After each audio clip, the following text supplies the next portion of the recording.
What's up, you guys? Okay, we're back with Mathew Clayton, Jorge and Eric, Mike on a platter.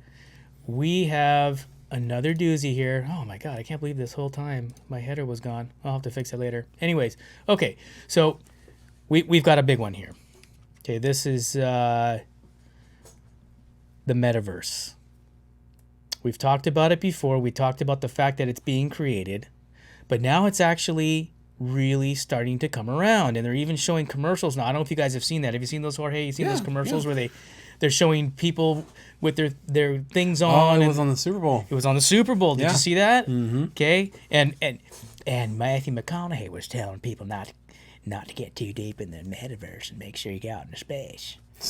Get some space outside. Mm-hmm. Get outside and see some space. No, yeah, and the crazy thing is, like, McDonald's, they're putting in like a patent or a trademark for being able to order food in the metaverse, right, with your little avatar character, and the actual food be delivered to your house. But you can order it in the metaverse. While you're there, while you're on your little vacation, while you're on your little staycation in the metaverse. It's pretty genius. Yeah, it's genius. It is. Right? So here's my question. Who owns land in the metaverse right now? A lot of people. Are you going to own land? I am not. You're not going to buy property in the metaverse? Are you, Matt? I mean, if I had the money, I mean, I'd do honestly, all kinds of shit. Where we're going with, I mean, I don't know, like, would you say like crypto and NFTs and all that stuff involved? Yeah, it's kind of the same tier of right. Virtual investment, right? Right. Mm-hmm. So I mean, going with the trend of things, it's pretty hard not to get into it at some point. You know, it's pretty difficult. Like, hey, you see your buddy, hey man, how you doing? Oh yeah, look at this. I just got 6 figures doing this. Yeah, it's very seductive, and that raises a good question. By surrendering into this whole metaverse thing and wanting to maybe buy into whatever it is, are we surrendering and taking away from what we're trying to talk about and preach right here, where we think there needs to be more unplugging from that as opposed to integrating into it? But then again, maybe it's just that's that whole thing about balance and making sure that you're balancing and time you spend in there versus the time you spend in the outside world. And I would certainly hope that it'd be way more time in the outside world than in there. And it brings up that movie I talked about, Ready Player One, which you guys both have to see. You have to see that movie. You have to see it. All of you have to see Ready Player One, because that will prep you for what the metaverse really is going to be like. I'm a little scared of like getting into it. I still don't even know how an NFT works. I still don't know how cryptocurrency works. And what scares the shit out of me is, like, I don't want to be too involved. I'm already trying hard not to be on my phone and building better habits for myself, right? But, for me to go in there and all of a sudden spend all this time trying to figure out what NFT to buy or what property I want to buy and then help manage it or whatever the fuck it is that you got to do, to manage this virtual world, I don't want to be a part of it yet, because I mean, I'm trying to break bad habits already. I'd say if I'm in a place in this world where I'm able to just outsource. Yeah, I mean, if I had the money say, and hey, I could just... Yeah, you do this for me. All right, yeah. Then I'm with that. But I don't want to do that. Do it on my own. Hey, you know what? You brought up a good point. There's some people that make their livings in domains like that. That doesn't mean it's necessarily the right fit for you. It may not be a good fit for you. It may be a good fit for Joe or Frank, but maybe not a good fit for you because because of the way that you're wired, your unique personality, your addictive personality, whatever the case may be, it just may not be the fit for you. Yeah, because I still want a piece of the pie. But who doesn't?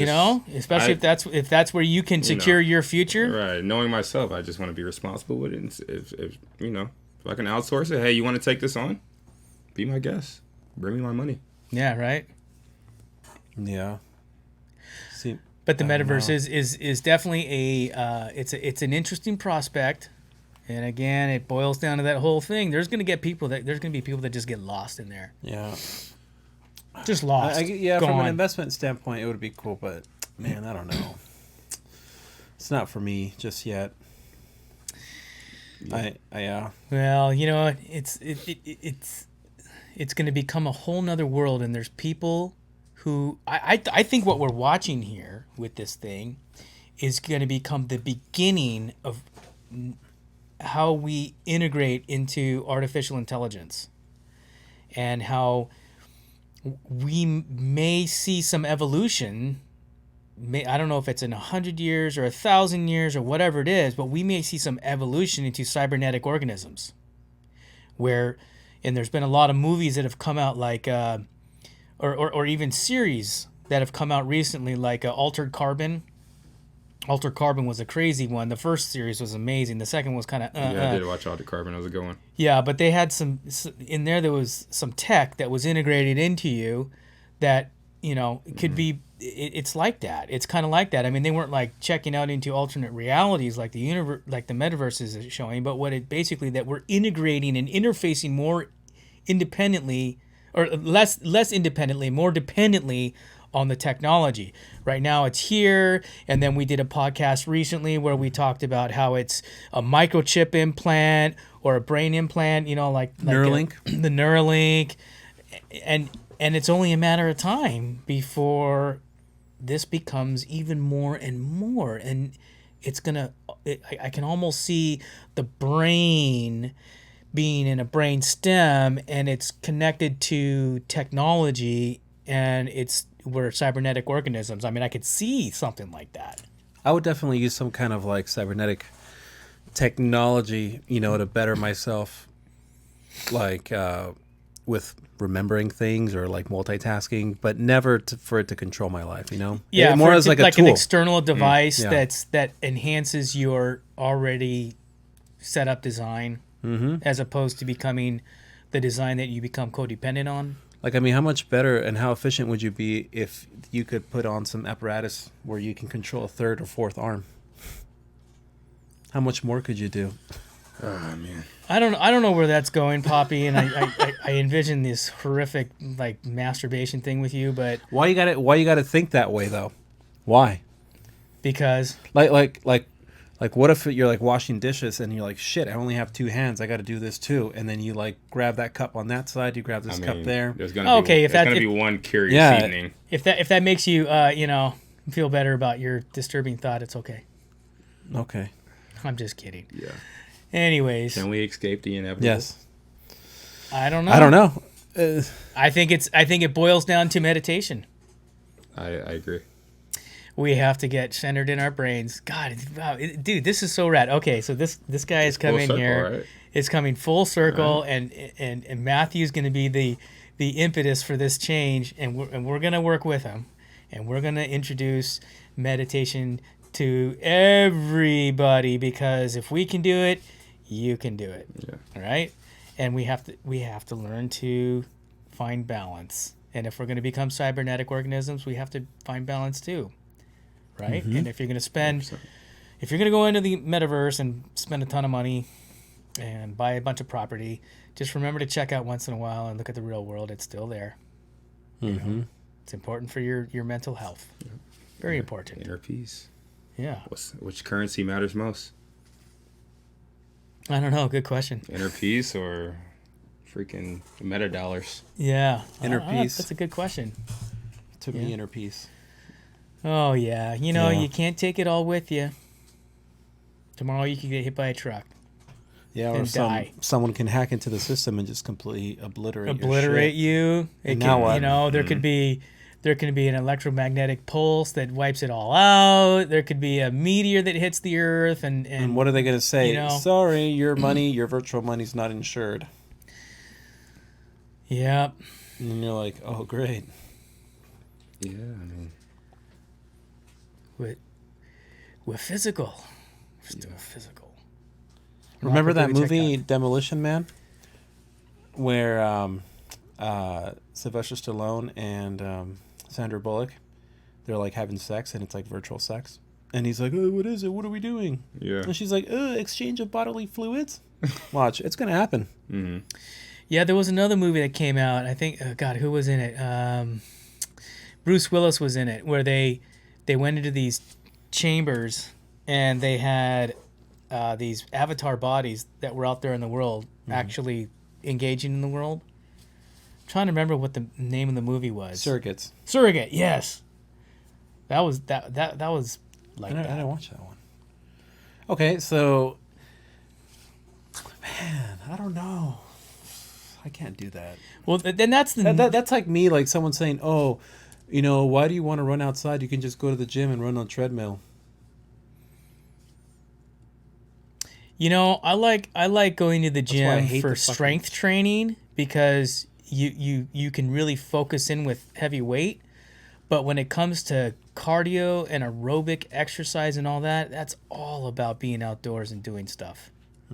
And I weight train 2-3 days a week, and the only reason I do is not because I like being in the gym. I fucking hate going to the gym, but I know that my body needs it so that when I go out in the world and do the things that I want to do, my surfing, my spearfishing, my diving, all the hiking, all the activities I love to do, if my muscles aren't strong and everything's not been toned, then I more susceptible to injury and more likely to have a strain or a cramp or whatever.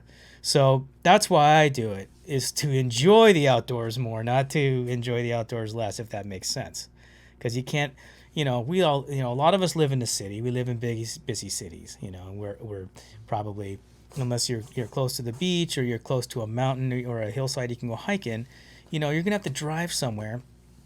And you're probably not going to get the kind of workout that you really want to get, although it can be done if you're clever.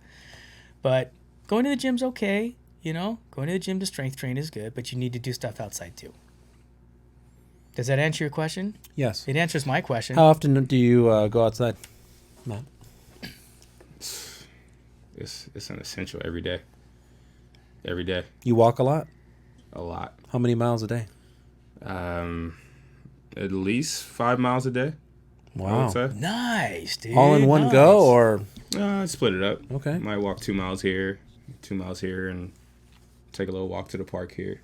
Cool. I mean, this isn't like, this hasn't been a lifestyle forever or anything. This is just, as I grow a better relationship with my body, I'm just understanding this is the nourishment I need.